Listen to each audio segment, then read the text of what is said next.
swagger, okay? Regardless of what happens out there. Doesn't matter. Keep your swagger.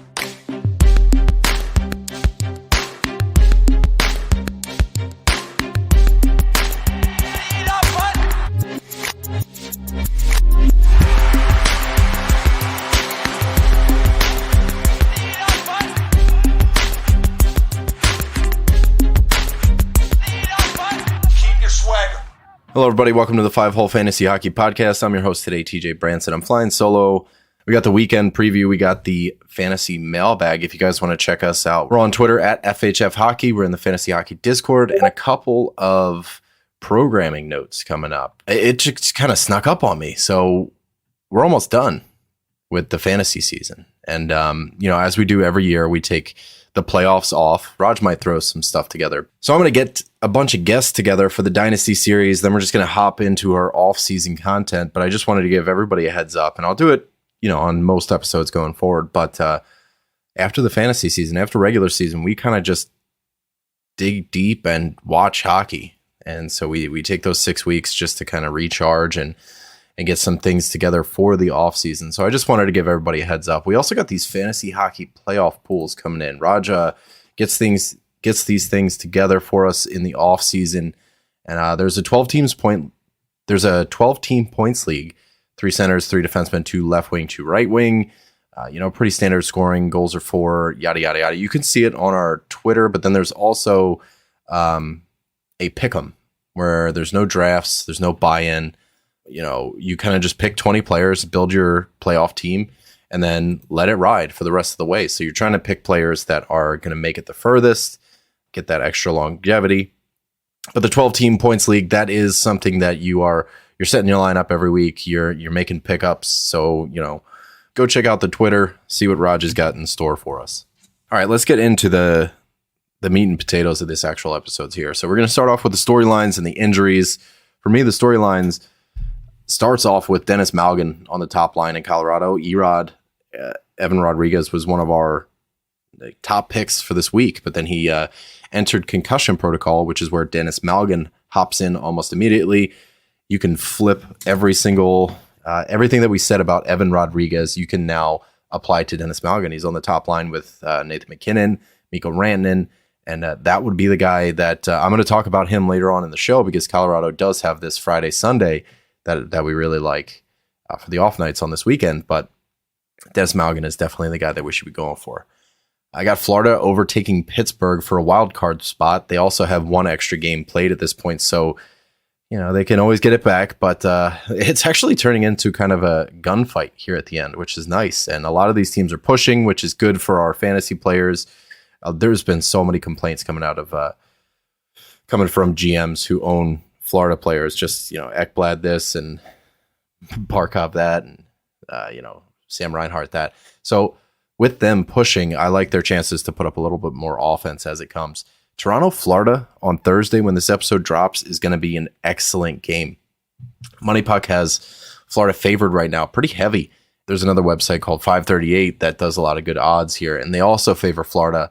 I think this game is going to be huge. I'm not saying it's going to be the most fun game because that Carolina New York Rangers is out there. Pittsburgh Boston looks really fun. There's games that are going to be fun to watch tomorrow. I don't know. I thought Toronto would have been an easy favorite at this point, but then you look at it, Florida, it's in Florida. The Panthers are the 7th best team at home. Toronto's 17-12-4 on the road. That's just above 500.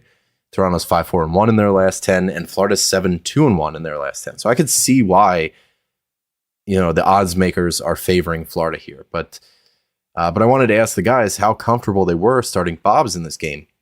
Now, I think it is a gunfight. Like I said, like this whole season, coming to a head to a point here, and that wild card race is very tight. So I don't know, if I'm feeling good about Bobs here, because I think Toronto, Florida is going to be just run and gun. I think it's going to, if there's a bet for over under, I'm probably betting the over. I don't see a lot of defense there on either side. And the goaltending is a little bit suspect with Ilya Samsonov is not even going to join the team on the rest of the road trip. So that's going to be, who knows who's going to be in net over there. I think I'm good with Bob's if all I'm looking for is a win. If I'm looking for rate stats, I'm on edge a little bit. But, depending on how far you are in the desperation scale. Like if you really need a start, you're probably starting Bob's. If you're pretty comfortable, I think there was a guy on Twitter who sent us a DM about this specific thing, and he's got Copley later on in the week. You kind of pick your poison. I think if you're scoring favors goalies that win and make saves, or like if they lose and they can still get a positive points, sure. But if you're in a categories league where your save percentage and your goals allowed average is kind of hanging on by a thread, that's not a game that I start Bob's. Not like the rest of the weekend has a bunch of solid options either. So that's something to take into account here. Like, yeah, you might only need one start, but like if you don't start Bob's as a Bob's owner, what are you going to do? I mean, there's a couple back-to-backs, there's a few, but are you really getting a waiver wire goalie up against someone that's going to give you better stats than Bob's? I don't know. Your own discretion. Yarncroak is back with Matthews and Marner on the top line on the other side of that game. And I wanted to comment on Dylan Ferguson. He made his first NHL start and he beat Pittsburgh with a 48 save performance, which was really, really impressive. So I just want to kind of give him a shout out. That's going to bring us into the injuries here. Torrey Krug is out for the birth of a child. Troy Terry is day-to-day undisclosed. And like I said about Ilya Samsonov, he's going to be away from the team for the remainder of their road trip. Wednesday, the 29th, is their next home game. So tough sledding if you're a Samsonov owner at this point. Brock Nelson got rocked by Noel Shari. He's day-to-day. Anthony Duclair sick. Sam Bennett, day-to-day undisclosed. Jordan Greenway, day-to-day upper body. Roman Josi missed last night's game. You're kind of just monitoring to see how he's doing on a game-by-game basis. Cale Makar still day-to-day, but he's making progress. Darcy Kemper, day-to-day with an upper body injury. Now on to the returns. Philip Roenick should be available for tomorrow's game versus the San Jose Sharks. Kevin Fiala skated today. We're hoping that he's even closer. Elvis Merzlikins is back in town. I noticed that they sent down Tarasov, so maybe that means something. Antti Ranta is back on the ice for practice. Kuznetsov's back. Kirby Dach is back. And a little bit of nostalgia, but Brendan Gallagher's back. I forgot about him. That's going to move us into the mailbag. Mailbag. I wish the guys were here because this is a good one. I'm going to bring this up on the next episode too when we all get together, because this is I want to get everybody's perspective on this one. But 86 The Waffle, question for the mailbag. How do you guys even know each other? I love your repartee. Your dynamic is great. Curious on the history. What were the results of your first league together? Do you meet up for the draft? Zach and I, we met at a restaurant. He was the head chef and I was the sous chef. And we worked together for 3 years. Turns out we're both hockey nuts, and that's kind of what got us so tight in the first place, is we were talking hockey, yada, yada, yada. And I think he must have started in like the winter or something, because we were talking about maybe doing a fantasy hockey league as the whole kitchen and stuff. So then we wound up doing it the next year, but we were talking about it for a while. There's shift drinks at this restaurant too, so that was a big part of our bonding experiences. We would get off work at the same time and then go get hammered or have a drink or whatever and then go home. But we started the podcast together. These early episodes, man, if you go back and listen to them, they're way different, especially the mock draft episodes. Holy shit, they were bad. We jam-packed like 12 people into a room and got like 230 packs of beer and just like, this is a good idea. This is going to make for good radio. But it didn't. We used to meet up for the draft a lot. There's a couple pictures. I'd love to find it. But the same restaurant that we worked at, we did our draft on a Monday because that's the day that the restaurant's closed. And the owner said, yeah, you guys can do the draft at the bar. And he let us have pretty much carte blanche on the taps and the liquor. 44 taps in there. There's pinball machines, 17 pinball machines. Definitely the best draft I've ever been to. You know, we had free reign of the jukebox, free reign of the beer and the liquor, and then we're just playing pinball and you know, cussing each other out for sniping each other, and that was a really, really, really good time. We met Raj through the Fantasy Hockey Podcast Discord. I think we were in a league together, and we started talking just in DM. Raj was interested in making some like intro music for us and stuff, and then he became our editor, and it came to a point where like we were talking to Raj on Zoom like after the episodes, during the episodes, before the episodes and stuff. And we're like, why don't you just like hop on the show with us? And so he became a good friend and just joined the podcast through organic material and organic ways. That was a really fun meeting. I definitely want to get the other guys, their perspectives on that, because that's how I see it. You know, me and Zach, we go way back. After shifts, we would go like night fishing, go fish for catfish and just get hammered and, you know, thick as thieves back in the day. But he moved to North Carolina, so we don't really meet up for the draft anymore. I'd love to. Now that, you know, I work in the aviation industry, I could always get the guys some tickets somewhere and hopefully we can meet up. All right, next question. I steal napkins. What are you guys' thoughts on teams with buys basically getting 6 ads for the second round? I guess his league has 3 rounds or 3 pickups per round.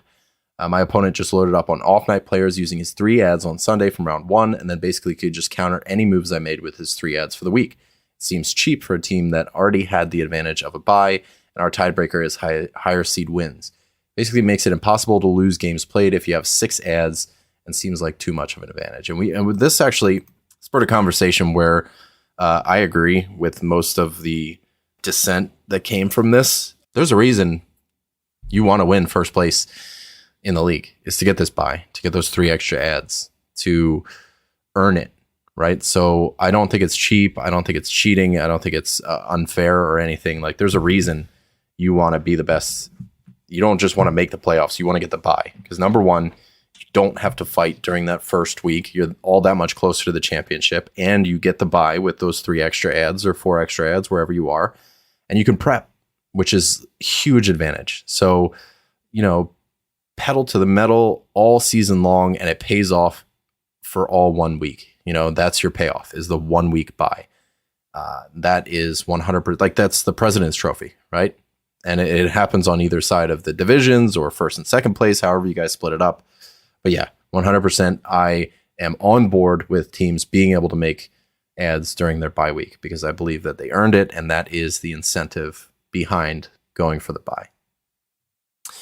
Danny99 Yahoo says that John Carlson should be back on Thursday. How effective is he going to be for the fantasy playoffs run?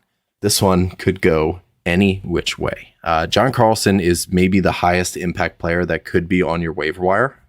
We were talking to somebody on Twitter, you know, Nick Alberga and I forget if Apples and Genos were all tagged in this one, but John Carlson's out there, and he was like, should I drop whoever for, I think it was like Ryan Hartman or, you know, whoever for John Carlson? We're like, yes, you should.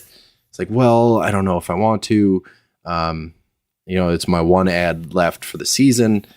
And we were all pretty unanimous with yes. And don't quote me on whether or not Apples and Genos said that, because I forget if they were in that conversation. Yeah, I just don't want to put words in his mouth. The only thing that I could see blowing this up is if Washington's in a place where they're just like, yeah, Sandin's doing pretty good. Let's just roll him on the top power play to close out the year and let John Carlson and his broken skull just kind of chill for the rest of the year. And then we'll reassess in the offseason. So I could see that being a problem, but I also could see John Carlson and his even strength points being a huge impact for somebody's team. You know, you obviously want those power play points, but there's an off chance that Sandin just runs away with it. So that's where I'm at. I think John Carlson's going to be effective for you in the fantasy playoffs. I would rather have John Carlson than not in the fantasy playoffs here. So I think you either hang on or you pick him up, like whatever Danny99, whatever your situation is, I would want John Carlson on my team. Son of San Ramon. I'm in an 8-team league. Playoffs started this week. I'm in first and have a bye till next week. I'm looking at using ads to maximize for next week. Current decor is McCarr, Hamilton, McAvoy, Bouchard, Seth Jones, and Chikrin. Drop Seth Jones for Ekholm. Yes, this is an 8-team league where you're rostering, 6 defensemen? I'm curious. Like, that's a lot of defensemen. You didn't tell me, but I think this might be an ESPN league, because that would be way too much for like standard Yahoo. So I think you're ESPN, where I think the standard is like 4 or 5 defensemen. So it's good to have that one extra floater. And I think Seth Jones is a perfect drop candidate to stream. And Ekholm's a hot hand right now. So making that drop getting those extra, hot hand points and potentially dropping Ekholm later on in the week to continue maximizing, I think is the smart move. So I would definitely co-sign on Seth Jones getting dropped for Ekholm here. Hook and scramble. This one was also something we kind of talked about in the Discord. I didn't chime in because I noticed Hook and Scramble wanted this on the mailbag. And this is another one I'll try to remember to bring up and get the other two guys' takes on this one. What are your thoughts on splitting the pot or changing payouts once in the finals? This would also include going winner take all. Talking mostly friends leagues where commish set a random payout with no league vote. I never ask for one, but consider it if my opponent reaches out. Can't be a 50-50 split for me. Winner has to take home a bit more money, so it's on the line for the last match. I think that keeps it competitive and keeps, contempt from playing a role in it. But also, if there's two consenting adults that are like before the match, if they're like, hey, we both made it this far, our chances at this point are 50-50 to win. Like, why don't we both agree that we'll just take 50% of the money? I could see where that makes sense. But, obviously there's a point where you're like, okay, well, I'm guaranteed to take 50% of this pot. Like, what's my incentive to try or to compete, And I think if that's the case, then I don't know, I guess I would be against it, but there's nothing that's going to stop these two guys. Like, say, $1,000 is the pot and $750 goes to first place, $250 goes to second place. And the guys are like, all right, well, what do you think? What do you say we just split this 500 both ways? Then the league is like, no, you guys can't do that. That's bullshit, blah, blah, blah, blah, blah. But then those two guys are like, all right, well, if I win, I'll just give you 250 and gentleman's bet. So those things can happen too, where, you guys can vote against it or be against it, but water's just going to flow downstream. That's what's just whatever is going to happen is going to happen. So I like it, especially if I don't advocate for it. I always like to have a pot, but if there's two guys that are like, why don't we just agree to, no matter what happens, we just take 50-50, I don't mind it. But also I'm not pushing for it or anything. If it was me in the finals, I'd be like, no, we're going for number one. That's what we're doing. We're going for that 750. So that's my take on that one. Yep. Garc, GARC02. Not to be dramatic, but 5-hole listener leagues is pretty much my only hope to be in a fun league next season. I know you can probably only say so much, but can you guys give a brief rundown of the league format, number of teams, points or cats, rules, platforms, etc.? All I've known is Yahoo Categories League, so I want to be prepared for next season. Thanks, guys.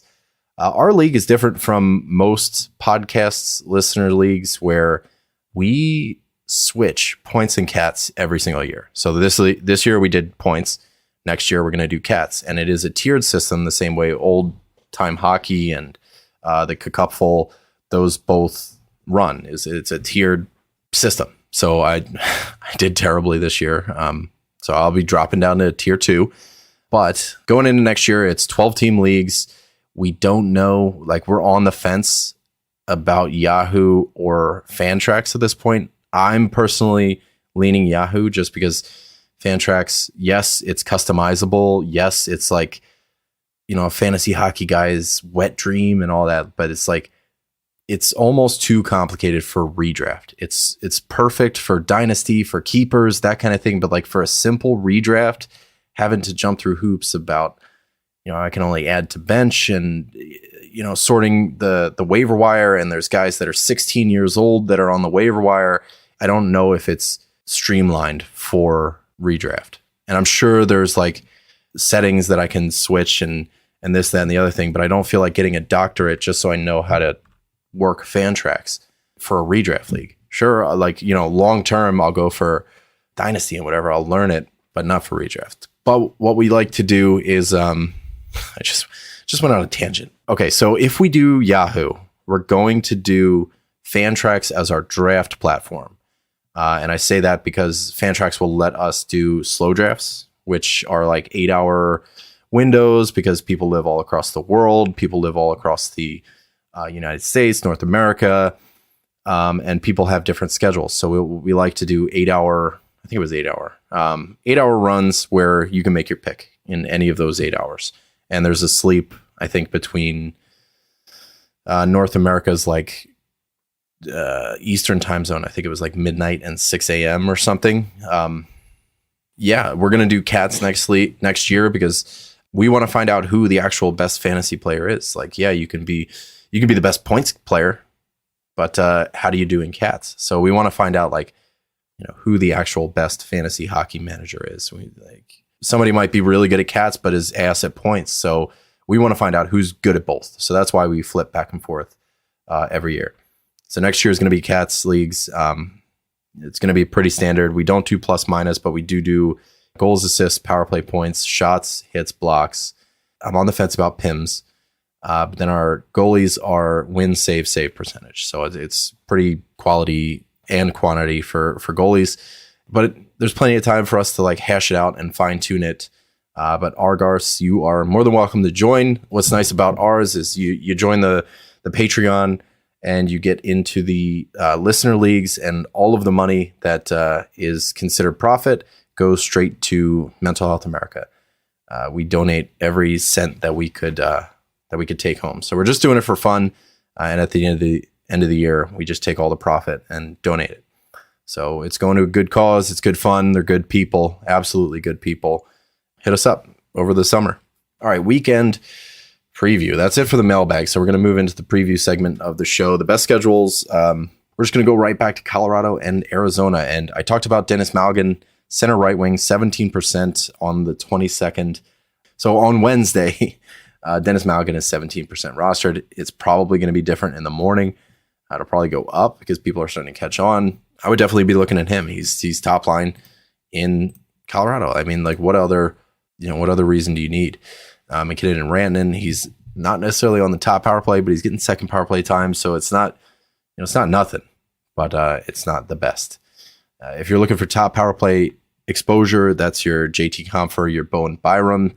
And Byram is just kind of, I'm pretty sure he's like 60% rostered, but also he's only a placeholder until if and when Cale Makar comes back this week. I also kind of like Samuel Girard as just kind of like a Hail Mary defensive pickup. But I'd be looking at Arizona. I'd be looking at Yusuf Valimaki for a defensive pickup. I would much prefer him over Sam Girard. I almost kind of lean Valimaki over Byram too. And that's only if I'm in a points league, and that's only because Bowen Byram could lose this power play deployment as soon as their next game. We never know. In Arizona, I'm looking at Barrett Hayton. I'm looking at Jack McBain, Nick Schmaltz, as always, and Lawson Krause. What's really interesting here is Barrett Hayton. I have this dummy league set up just so I can talk about like percentages and stuff. I'm not actually on Yahoo this year. Barrett Hayton in this like dummy league, he's the 4th ranked player over the last 14 days. He's got 5 goals, 6 assists in his last 7 games, so 11 points in his last 7 games. Coming out of Arizona, who'd have thunk it? Clayton Keller is up to friggin' 13 points in his last 7 games, so that's wild. But let's go back to Barrett Hayton, who's 44% rostered, and you might actually be able to pick him up. He's plus 10 if you're in that kind of league. He's got 2 penalty minutes. He's got 3 power play points, so if you're in a Cats league, he's doing that too. The hits and blocks aren't nothing, but they're not great. If you're looking for hits and blocks, Jack McBain's your guy, who's got 5 points in his last 7, 29 hits in that same span. He's taken a bunch of faceoffs, as is Barrett Hayton. But Jack McBain doesn't shoot quite as much. Hayton's got 25 shots to Jack McBain's 10 in the same 7 games. So, pick your poison. If you want hits, Jack McBain's definitely your guy. If you want like faceoffs and shots and power play points, then I would probably lean Barrett Hayton. Both of these guys are strict centers, but because Friday and Sunday are so light, I don't think I'm too worried about bench issues when it comes to a center. Those would be guys that I'd be looking at. There's also Yusuf Valimaki, who's got 7 points in his last 7, 8 penalty minutes. Strangely enough, he's got no power play points, which is really weird because I'm fairly certain he's still the guy on the top power play unit there. Looking at him, not so much for periphery, like his blocks are okay, right around 2 a game. Nothing too crazy. He is on the top power play. I just looked that up. Jack McBain you'll find on the second power play. Barrett Hayton will be on the first. Keeping in mind it is Arizona's power play, but they're playing out of their mind right now. Like Clayton Keller, almost 2 points per game coming out of Arizona, and Barrett Hayton's at like 1.5 per game. There's something going on over there. Nick Schmaltz kind of dropped off a little bit. He's got 3 points in his last 4, so he's not like He's no Barrett Hayton at this point, but I still like Nick Schmaltz. He's got center right wing eligibility. He's 41% rostered. He's got a little bit of PIMs, a couple shots. His deployment's just as good. Top line, top power play, where Barrett Hayton can be found as well. Lawson Krause is somebody I'm looking at for bangs too, but again, Jack McBain is just banging harder.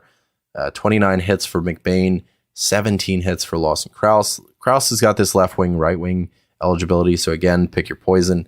Krause has got 4 points in his last 7, 16 shots as well, and +7. +4? No, that's PIMS. Jesus Christ. I was going to Connor Mackey, what are you doing? But yeah, I think there's a lot more options in Arizona. And this is going to lead me to my point. Who would I rather have? Dennis Malgin, Barrett Hayton. I think I kind of want Barrett Hayton more than I want Dennis Malgin. Malgin could succeed in a new position, or Barrett Hayton, who is succeeding in a comfortable position with the equally hot Clayton Keller and Nick Schmaltz, who can go off at any point. So I think for me, Barrett Hayton would be the guy that I'd go to this weekend.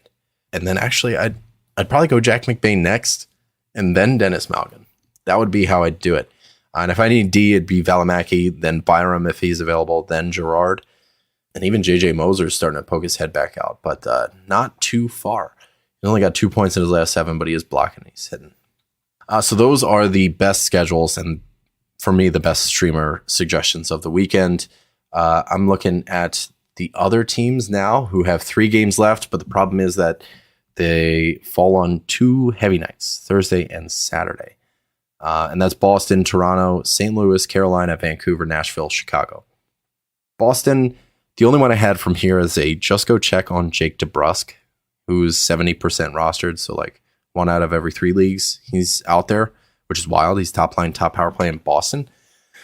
Just go check. Toronto, Calle Yarncroke, try eligible, 11%. He's playing on the top line in Toronto there with Matthews and Marner. So try eligibility opens you up to maybe get him in those Thursdays and Saturdays. You have a little more flexibility to stick him wherever. So if he works, he works. St. Louis, they got Jake Vrana and Sammy Blais. I suppose I should tell you who these guys are playing. All right, the Bruins, they have the Montreal Canadiens, Tampa Bay, and Carolina. So it's a tough weekend, but I do like this Thursday for a spot start. If Jake DeBrusk is out there, I'm probably keeping him. He's somebody I would hold if he's out there. But Charlie Coyle is actually kind of hot right now, so there's a couple guys to look at. But again, 2 out of their 3 games are on heavy nights. Maple Leafs got Florida, Carolina, and Nashville. Not super awesome, but these are, the Nashville game, the Florida game especially, I think could be pretty high scoring. Carolina, maybe the other way. St. Louis, I like especially, where I have Jake Vrana, left wing at 30%, and Sammy Blais, left wing, right wing at 11%. St. Louis has Detroit, Anaheim, and LA. At least they're in the same weight class as the St. Louis Blues this year. Detroit and Anaheim. LA Kings are on a different plane at this point. But for Jake Vrana, for Sammy Blais, Vrana's got 5 goals and 1 assist in his last 7 games, and Sammy Blais has 4 goals, 3 assists in his last 7 games. The difference being Sammy Blais has 33 hits, only 9 shots, which is concerning because of those 9 shots, 4 of them turned into goals. So sustainability is really not on Sammy Blais' side, where I would rather go to Jake Vrana, who has 3 power play goals, 5 goals all day on 22 shots. So there's a little more stability with somebody with high shot volume when they're relying on goals like that. Sammy Blais is going to be a good hits plug with a little bit of offense mixed in there. Carolina, they have the Rangers, Toronto, and Boston. That's a tough weekend for them, but I like Brady Shea. He's 37% rostered. He's starting to poke his head back out. What has he got? 3 goals, 2 assists in his last 7, 17 shots, 6 hits, 7 blocks. He's really just covering all categories. And with the offense right now, he's kind of well-rounded fantasy player. I'm not super comfortable with the offense that he's putting up right now, but it's happening. So you got to look at it. Vancouver is the next team. They see San Jose, Dallas, and Chicago. This is actually a pretty soft schedule. The Dallas game is going to be tough, but you got Chicago and you got San Jose. So the 2 guys I'm looking at here, I got Anthony Beauvillier above Brock Besser, but those are the 2 names that I'd be looking at. Beauvillier is actually out shooting Brock Besser at this point, 19 shots to 14 in their last 7. But Besser's got the points advantage with 5 points, whereas Beauvillier has 4. A couple of power play points for Brock Besser. Both these fellas are on the top unit. Beauvillier hits a little bit better, but it's like once a game. So I don't know. If you're really desperate for somebody like Thursday, Sunday spot starts, I like Beauvillier and Besser, especially Sunday because they're going to be playing Chicago, and that game could, honestly, it could just be a blowout. All right, in Nashville, it is surprising to me to see Tommy Novak is only 10% owned. He's got 9 points in his last 8, 20 shots. He's taken a bunch of faceoffs. His time on ice is really good. I love seeing Philip Tomasino at the top of this list in the last 14 days as well. He's got 7 points in his last 8, 16 shots, 6 hits, 6 blocks. Sign me up. But the problem is, no matter how much I like this guy, I'm not going to be able to fit him in Thursday, Saturday, Sunday. And the Sunday game is against Toronto. So I don't really know what to make of this. They're just their options. And then Chicago, I got Taylor Radish, who's still scoring way too many goals, but he is still scoring goals. So if you want to go for him, he's got 2 power play points, 6 goals, 1 assist in his last 7, almost a goal per game. Those 6 goals come on 17 shots. So let's talk about goalie stream options. Thursday, Friday, there are no back-to-backs in the NHL. Friday, Saturday, you got New York Islanders, Buffalo, Columbus, and New Jersey. So you're looking at Varlamov, who's going to play either Columbus or Buffalo. If he plays Columbus, I like strength of that start for him. UPL or Anderson versus the Devils and the Islanders. I'd be a little shaky, but Buffalo's a better team than we are used to. So, I'd be comfortable with UPL if he's out there against the Islanders. I think I would feel a little bit better about the Islanders over the Devils. For Columbus, Hutchinson, no thanks. I imagine even Merzlikins is probably available. The only thing that's kind of giving me pause here is that they are playing Montreal, which could be great. Merzlikins is 12% rostered in Yahoo. So I don't know. If you're feeling real froggy, go for Merzlikins versus Montreal if that's the way the stars align. But I'm not putting my hopes, especially if like this is something that you need, or if like, it's a goalie-friendly game or a goalie-friendly league where you're just trying to stack up points, even if it's like 2, then go for Merzlikins against Montreal. If it's Hutchinson, no thanks. No thank you. New Jersey Devils, you got Akira Schmid. Buffalo and Ottawa are the 2 games that they have back-to-back this week. And I mean, even Vanacek, he's available in 16% of leagues, but he is pretty widely owned. Akira Schmid's not doing too bad. He's got the same record as Vanacek over the last 2 weeks, but it's 2-1. I don't know. Maybe versus Ottawa, but also Ottawa is just one of those teams that could like drop 7 on you. Saturday, Sunday, there are a ton of goalie streams that you can go for, but none I feel particularly confident in. Boston, they're going to see Tampa and Carolina. I'm good. And Swayman and Ullmark are probably the highest owned tandem out there. Swayman's 81%, Ullmark's 95%. So you're not getting it, and those are tough games anyway. Toronto has Carolina and Nashville, and I'm not even sure what's going on in the Toronto net at this point. You got Matt Murray, who's 52% rostered, and then what do you got? Joseph Woll, maybe he's the guy that they call up. I don't know what's happening there, but Matt Murray, I am never comfortable with Matt Murray, and they're going to see Carolina and Nashville. I imagine they're going to trot Murray out against Carolina, which I would be terrified of, and then that leaves Joseph Woll or Eric Shalgren for Nashville. And somebody's going to have to let me know if somebody already got called up or what it is. I think it was Woll. St. Louis, this is one I actually like. Joel Hofer versus Anaheim. If that's the way things play out, I am into it. Even Binnington, he's 62% rostered. It's like whoever plays Anaheim, I'm going for it. That's what I would do. Hofer has actually been the better goalie as of late. So if he's out there, definitely going Hofer versus Anaheim. And then, maybe leave the LA game for the wayside. Vancouver's got Dallas and Chicago. I'd be interested in whatever goalie gets the Chicago start. Carolina's got Toronto, Boston. No, thank you. Nashville's got Seattle and Toronto. No, thank you. And the LA Kings have Winnipeg and St. Louis. I mean, you should be able to get any of the LA goalies versus St. Louis. Copley is 54%. Maybe it's Copley, and somebody's just out there is just getting the vein in their forehead is getting huge. So Phoenix Copley, whichever it is 54% rostered. He's doing pretty well. Korpisalo is actually not doing too bad himself. Copley's 54% rostered. Korpisalo is 41. So maybe they're out there in your leagues. But the St. Louis game, that could be beneficial. I'd be interested in that one as far as like trying to stream it. And that is the episode. I suppose we could talk about next week's best schedules. If you guys want to get a jump on it, say you do have a bye week. The Florida Panthers, the New York Islanders are the two teams to look at. They both have 4 games and 2 off nights. So those are the teams worth checking out. The Florida Panthers had a really bad schedule this past week, if I remember correctly. No, over the last 2 weeks, I guess they had pretty bad schedules. No, they had 4 games this week. But I know the week prior, they had 2 games. So maybe somebody, dropped them and just nobody picked them up. Go out and get Sam Reinhart. Go out and get maybe Sam Bennett. Is back for that one.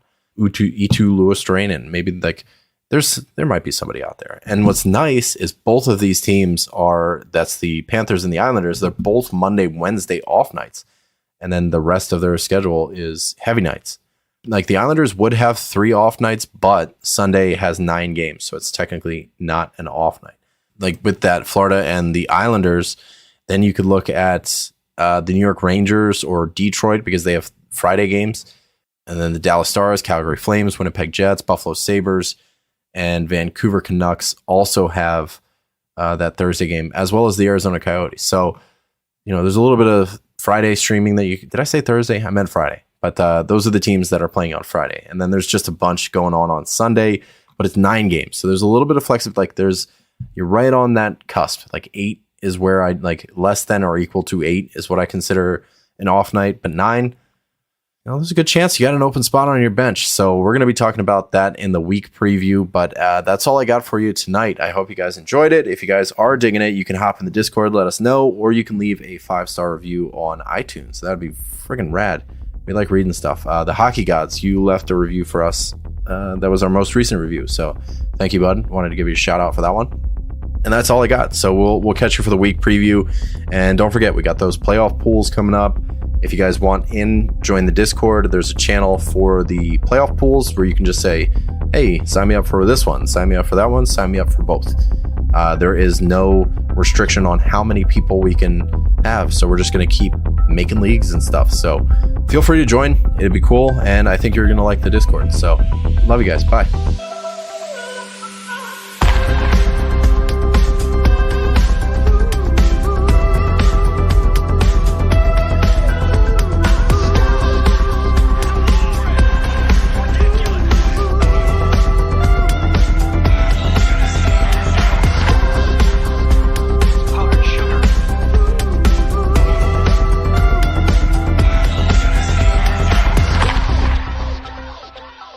Adios, turd nuggets.